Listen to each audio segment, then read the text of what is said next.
ఈ వాక్యం వింటున్న ప్రియబిడ్డ, చుట్టూత ప్రజలకి నవ్వుతూ కనపడ్డావేమో, ప్రజలు నీ పెదాల మీద ఉన్న నవ్వును చూశారేమో. ఈ రాత్రి నేను ప్రకటించే నా దేవుడు, ఏ ఇంట్లో ఉండి వాక్యం వింటున్నావో, ఏ దేశంలో ఉండి వాక్యం వింటున్నావో, ఈ దేవుడు ఈ రాత్రి నీ హృదయంలోకి తొంగి చూస్తున్నాడు. నీ దుఃఖాన్ని దేవుడు త్రాసులో తోస్తున్నాడు. ఎందుకు త్రాసులో తోస్తున్నాడో తెలుసా?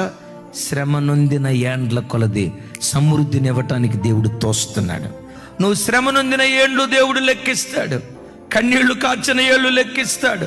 దుఃఖపడిన ఏళ్ళు లెక్కిస్తాడు. నా బ్రతికేంటి ఎలా అయిపోయిందని రొమ్ము కొట్టుకుంటూ ఏడ్చిన దినాలు దేవుడు లెక్కిస్తాడు.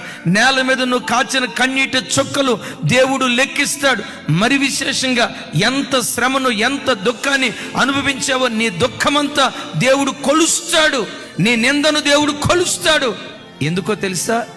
నిందకు ప్రతిగా రెట్టింపు ఘనత ఇవ్వటానికి. రెట్టింపు ఘనత ఇవ్వాలంటే ముందు నువ్వు ఎంత నింద పొందావో దేవుడు కొలవాలి కదా.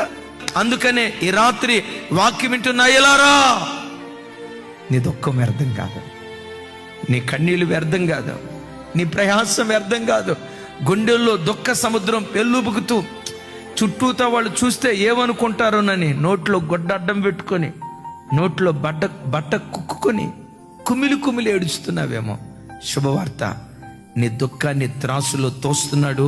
యోబు దుఃఖాన్ని త్రాసులో తూసి రెండంతల ఘనత యోబుకి ఇవ్వలేదా? యోబు జీవితంలో దేవుడే కార్యం చేశాడు. ఈ రాత్రి వాక్యం వింటున్న నీ బ్రతుకులో కూడా నీ దుఃఖ దినాలు సమాప్తం చేసి నీ దుఃఖానికి ప్రతుగా రెండంతల ఆశీర్వాదం దేవుడు అనుగ్రహించును గాక.